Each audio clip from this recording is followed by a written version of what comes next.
ರದ್ದು ಮಾಡುವಂತ ಪರಿಸ್ಥಿತಿ ಹೋರಾಟದ ಬಿಸಿಯಿಂದ ಆಯಿತು.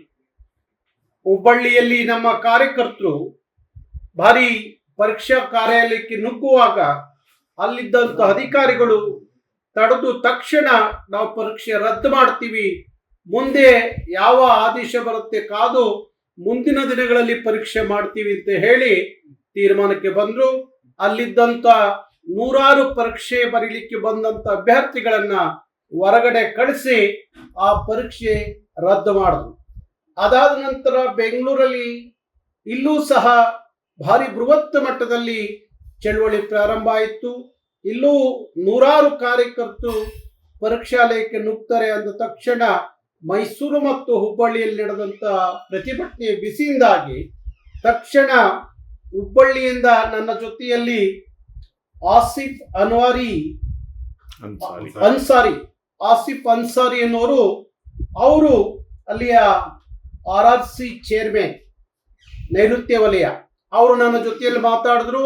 ಒಂದು ಸಲ ಪರೀಕ್ಷೆ ಹುಬ್ಬಳ್ಳಿ ಹೆಡ್ ಕ್ವಾರ್ಟರ್ ಅಲ್ಲಿ ರದ್ದಾದ್ರೆ ಅದು ಎಲ್ಲ ಕಡೆನೂ ಪರೀಕ್ಷೆ ರದ್ದಾದಂಗೆ ಗೌಡ್ರೆ, ನಾವು ತಕ್ಷಣ ನಿಮ್ಮ ಹೋರಾಟಕ್ಕೆ ಮಣಿದು ಪರೀಕ್ಷೆಯನ್ನು ವಾಪಸ್ ತಗೊಂಡಿದ್ದೀವಿ.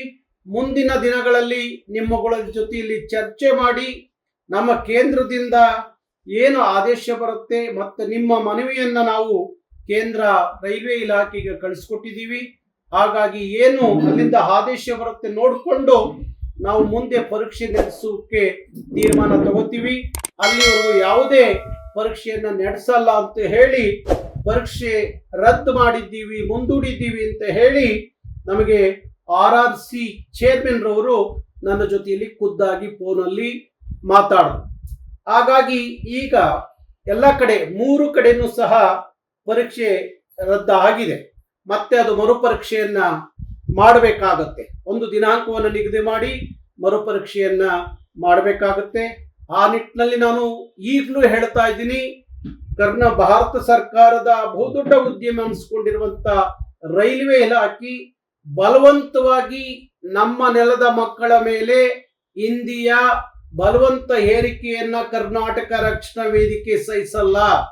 2008ರಲ್ಲೂ ನಡೆದಂತ ಅವತ್ತಿನ ಹೋರಾಟದಿಂದ ಹಿಡಿದು ಇವತ್ತವರೆಗೂ ನಾವು ಹೇಳ್ತಾ ಇದೀವಿ, ನೀವು ಆ ರಾಜ್ಯ ಪ್ರಾದೇಶಿಕ ಭಾಷೆಗಳಲ್ಲಿ ನೀವು ಪರೀಕ್ಷೆಯನ್ನ ಮಾಡುವಂಥದ್ದು ಆಗಬೇಕು. ಆ ರಾಜ್ಯ ಭಾಷೆಗಳಲ್ಲಿ ಪರೀಕ್ಷೆ ಬರಲಿಕ್ಕೆ ಅಲ್ಲಿ ಸ್ಥಳೀಯರಿಗೆ ಅವಕಾಶ ಮಾಡಿಕೊಡ್ಬೇಕು ಅನ್ನೋದು ನಮ್ಮ ನಿರಂತರವಾದ ಆಗ್ರಹ.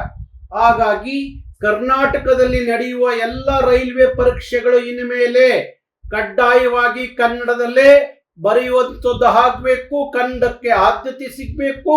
ನಮ್ಮ ಅಭ್ಯರ್ಥಿಗಳು ಕನ್ನಡದಲ್ಲಿ ಬರೆಯುವಂಥದ್ದು ಆಗಬೇಕು. ಅದು ಬಿಟ್ಟು ಕದ್ದು ಮುಚ್ಚಿ ಏನಾದ್ರೂ ಇನ್ನ ಹಿಂದಿ ಇಂಗ್ಲಿಷ್ ನಲ್ಲಿ ಪರೀಕ್ಷೆ ಮಾಡಕ್ ಹೋದ್ರೆ ನಿಮ್ಮ ಪರೀಕ್ಷಾಲಯಗಳಿಗೆ ಬೆಂಕಿ ಬೀಳುತ್ತೆ. ಅದರ ಹೊಣೆ ನೀವೇ ಹೊರಬೇಕಾಗತ್ತೆ. ನಾವು ಇವತ್ತೇನಾದ್ರೂ ಪರೀಕ್ಷೆ ರದ್ದು ಮಾಡದೆ ಹೋಗಿದ್ರೆ ಇಡೀ ಕರ್ನಾಟಕದಲ್ಲಿ ಎಲ್ಲ ರೈಲ್ವೆ ವ್ಯವಸ್ಥೆಯನ್ನ ಬಂದ್ ಮಾಡಬೇಕು ಅನ್ನೋ ತೀರ್ಮಾನಕ್ಕೆ ಬಂದಿಗೆ ಕರೆ ಕೊಡಬೇಕು ಅಂತ ಹೇಳಿ ನಾವು ತೀರ್ಮಾನ ಮಾಡಿದ್ದು. ಹಾಗಾಗಿ ತಕ್ಷಣ ಎಚ್ಚೆತ್ತುಕೊಂಡಂತ ರೈಲ್ವೆ ಇಲಾಖೆ ಪರೀಕ್ಷೆಯನ್ನ ಮುಂದೂಡಿ ರದ್ದಾಗಿದೆ.